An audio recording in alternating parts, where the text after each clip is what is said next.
زبیر صاحب کو پتہ نہیں کیا مسئلہ ہے، وہ بھی چند دن پہلے تو نون لیگ کے حق میں نعرے لگا رہے تھے۔ مریم نواز شریف صاحبہ کے اے ٹیم حصہ رہے، اس پہ تو پارٹی کو سوچنا چاہیے کہ جب اس طرح کے لوگ آتے ہیں تو ان کو کس مقام پر رکھنا چاہیے۔ سیاسی سفر کا آغاز جی میرے والد محترم چودھری شیر علی صاحب کی زیر تربیت ہوا۔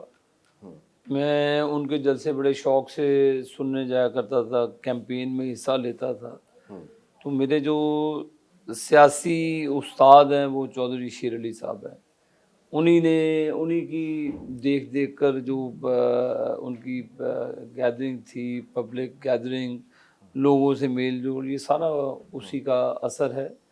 اور اس کے بعد ظاہر ہے پھر اللہ تعالیٰ نے مجھے موقع دیا۔ 2002 میں میرے والد صاحب جیل میں تھے اور میاں صاحب ایگزائل میں تھے، تو اللہ تعالیٰ نے مجھے کامیاب کیا۔ مسلم نون کی 14 سیٹیں تھیں، تو اس میں سے ایک میری بھی تھی۔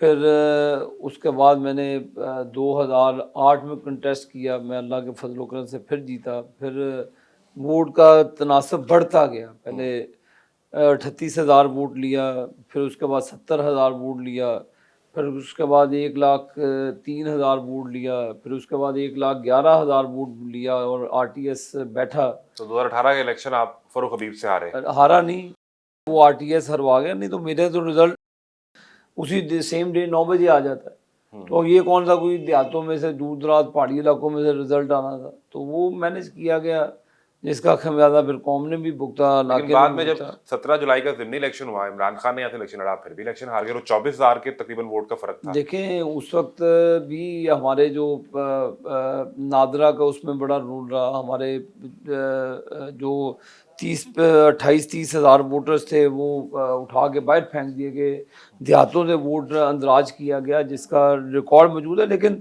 پھر بھی الیکشن کا جو رزلٹ آیا، میں آپ تو اس میں یہ سمجھتے ہیں کہ اس میں مہنگائی کا طوفان تھا، بجلی کی بلوں کا ایشو تھا، پیٹرول بم عوام پہ گرا تھا، اس کے باوجود اللہ کے فضل و کرم سے عوام، فیصل آباد کی عوام نے مجھے 78,000 ووٹ دیا، جو میں اللہ کے بعد ان کا شکر گزار ہوں جنہوں نے محبت کا ثبوت دیا۔ عمران خان کے فیم کے باوجود وہ خود لڑ رہا الیکشن، اس کی پوری پنجاب گورنمنٹ الیکشن لڑ رہی، KP کے ساری گورنمنٹ ادھر آ کے الیکشن لڑ رہی ہے، ان کے تمام گزرا، لیکن اس کے باوجود دیکھیں کہ لوگوں نے، فیصل آباد کے لوگوں نے، اسی اگر ایک حلقے کو اگر ہم بیس بنا لینا تو بڑے ایشو سامنے آتے ہیں۔ آپ نے مہنگائی کا خود ذکر کر دیا، یہ گورنمنٹ PDM کی تھی، شہباز شریف صاحب وزیر اعظم تھے، اور اس نعرے پر آئے تھے کہ عمران خان نے بہت مہنگائی کی، اور آج محمد زبیر یہ کہتے ہیں کہ وہ 16% کی مہنگائی تھی اور PDM نے 30% کر دی۔ ایک سوال سن لیجیے گا، پھر آپ حلقے میں موجود نہیں تھے، آپ باہر چلے گئے، لندن میں تھے، کافی عرصہ وہاں گزارا، اور یہاں پر بھی اس طرح کنیکٹ نہیں کر پا رہی تھی نون لیگ عوام سے۔ یہاں اس 17 جولائی کے الیکشن میں عمران خان جلسہ کرنے آ گئے، لیکن PMLN کی مرکزی قیادت نہیں آئی۔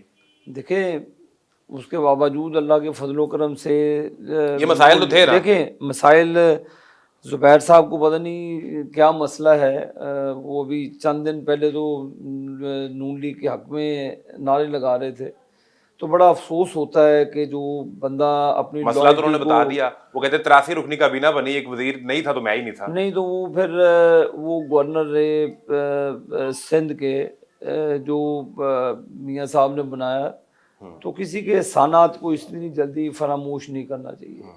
وہ مریم نواز شریف صاحبہ کے اے ٹیم حصہ رہے، ان کی جو ترجمان تھے، تو ترجمانوں کو بدلتے ایسے ہی بدلنا، تو پھر اس پہ تو پارٹی کو سوچنا چاہیے کہ جب اس طرح کے لوگ آتے ہیں تو ان کو کس مقام پر رکھنا چاہیے، کہ جو اتنا بھی حیا نہیں کرتے کہ جب وہ پارٹی چھوڑتے ہیں تو اپنے لیڈروں کے بارے میں کہا، تو اس سے بہتر ہے کہ بندہ اپنی زبان بند رکھے۔ آپ سمجھتے ہیں کہ پارٹی کو ان لوگوں کو کوئی عہدہ نہیں دینا چاہیے؟ نہیں، دیکھیں پارٹی کے جو گراس روٹ لیول ورکرز ہیں جنہوں نے اپنی بڑی ماریں کھائی ہیں، کمیٹڈ لوگ پارٹی کے ساتھ کھڑے ہیں، تو یہ لوگ آتے ہیں جاتے ہیں۔ اب خبر آپ کی دسترس میں، ہر وقت بر وقت۔